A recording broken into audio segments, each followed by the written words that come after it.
sana, tamu sana, tamu sana, yes, tamu sana.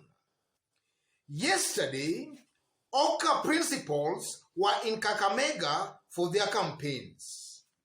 But one person who caught the attention of very, very many Kenyans was Cyrus Jirongo. I want you to listen to Cyrus Jirongo as he spoke yesterday, after which we are going to dissect that and see exactly what it means politically. Have a look at these short clips. From that short clip, Cyrus Jirongo is warning some members of parliament. He's warning some members of parliament. And the people Cyrus Jirongo, I strongly believe, is warning is most likely Kakamega Senator Cleophas Malala. Cleophas Malala in the recent days has been very, very keen on attacking Raila Amolo Odinga. Every opportunity he gets, he attacks Raila Amolo Odinga.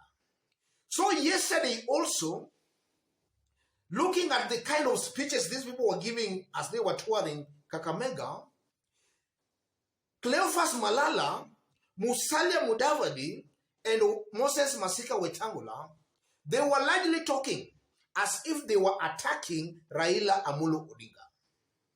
Listen to Kalonzo Musyoka and his team, it's as if they were attacking William Ruto. So there was that divide yesterday. One side of Oka attacking Raila, one side of Oka attacking William Ruto. A clear indication of maybe the type or kind of alliance to expect in the near future. Most likely from where I sit, or even listening to those speeches yesterday, most likely Kalonzo Musyoka, Gideon Moi and that team, most likely they will work with Raila Amolo Odinga. If that rally of yesterday was anything to go by. Musalia Mudavadi, Wetangula and that team, most likely they might decide to go it alone or even to team up with William Ruto. That came out very, very clearly that came out very, very clearly. So from where I sit, ladies and gentlemen, I tend to believe there is a split in Oka. In the first place, Oka is not ready to give Kenyans one candidate amongst them. They are not yet ready because Kalonzo cannot support Musalia Mudavadi. Musalia Mudavadi, most likely also from the way he's talking, he cannot support Kalonzo Musyoka.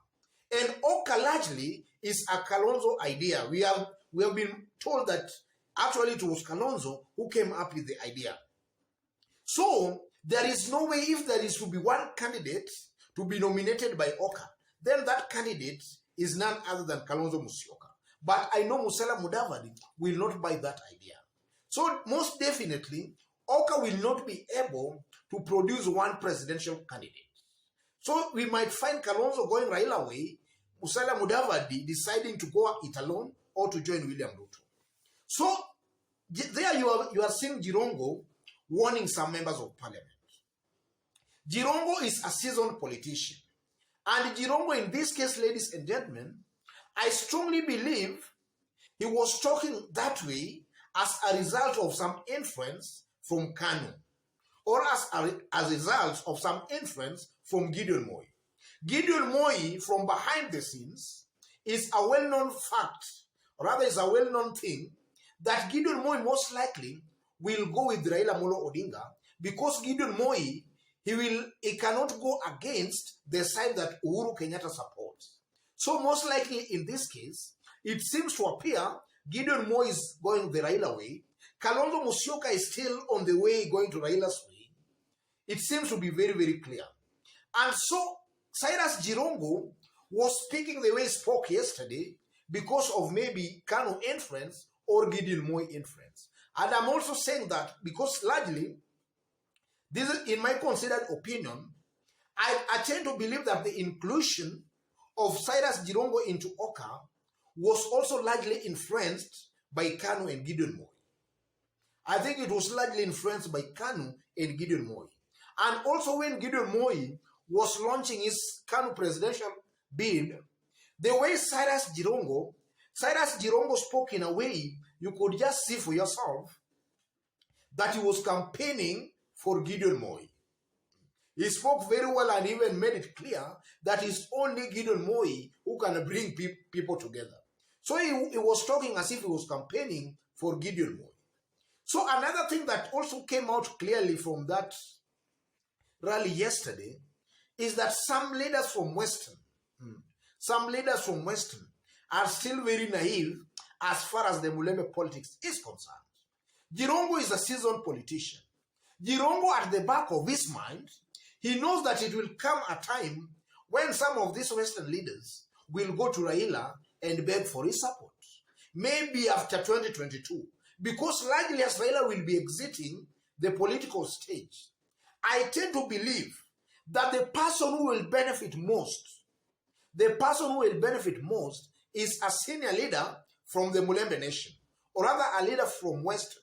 So in this case, Cyrus Jirongo is just trying to look at the bigger picture, and by warning and telling these people that don't abuse Raila, musitusi Raila, because maybe tomorrow you must go to him and ask for his endorsement.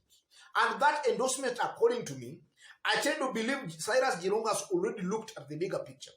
He knows that maybe in 2022 is for Raila's to lose.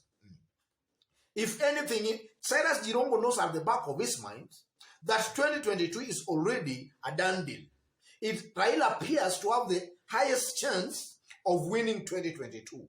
So Cyrus Jirongo is warning the likes of Musalia Mudavadi and these other Western leaders that don't abuse Raila because maybe tomorrow you might need his endorsement. And that tomorrow, according in my considered opinion, when Raila will be exiting the political stage. Musalia, maybe at that time, he will be very desperate maybe for Raila's endorsement.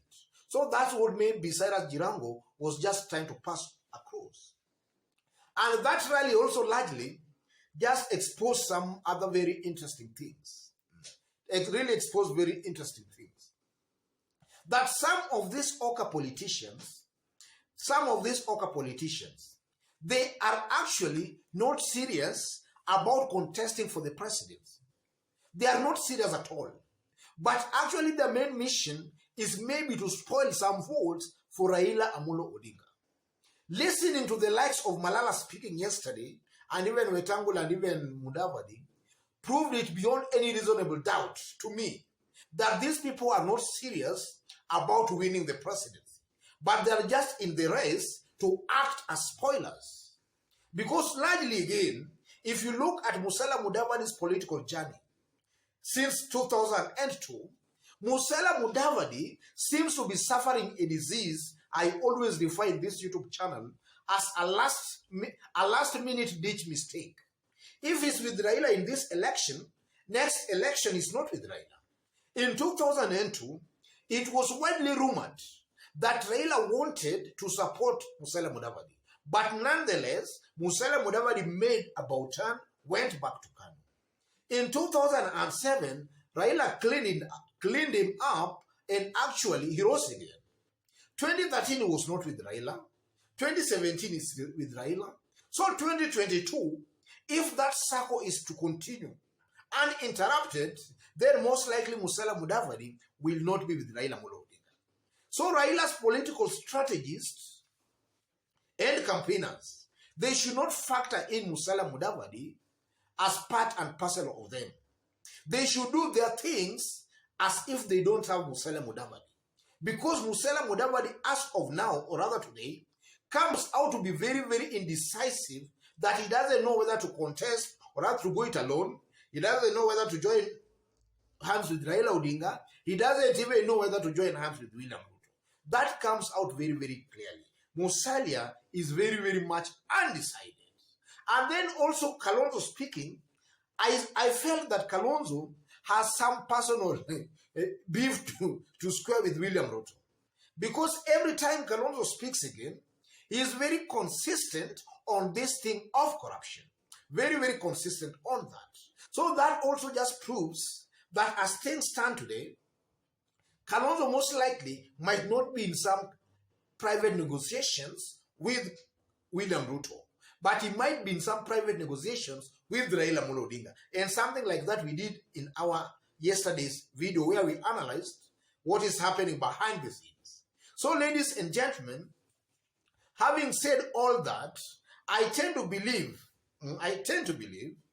that yesterday's rally just proved that in Oka, they are not yet ready to field one candidate. They are not yet ready. And most likely, they might not even be ready to field one presidential candidate. Yes. So as I conclude, if you've just bumped on this YouTube channel for the very, very first time, kindly subscribe, give this video a like. If you're watching us outside Kenya for the very, very first time, drop a comment, let us know from which part of the globe you are watching us from. Also subscribe, give this video a like. To our continued fans and subscribers here, I'm very much happy and very much humbled with the kind of support you're giving me here. You can see we have hit almost, in fact, we have surpassed the 13,000 subscribers mark. This is likely because of your continued support here. God bless you. God bless Kenya. Tamu sana, tamu sana, tamu sana.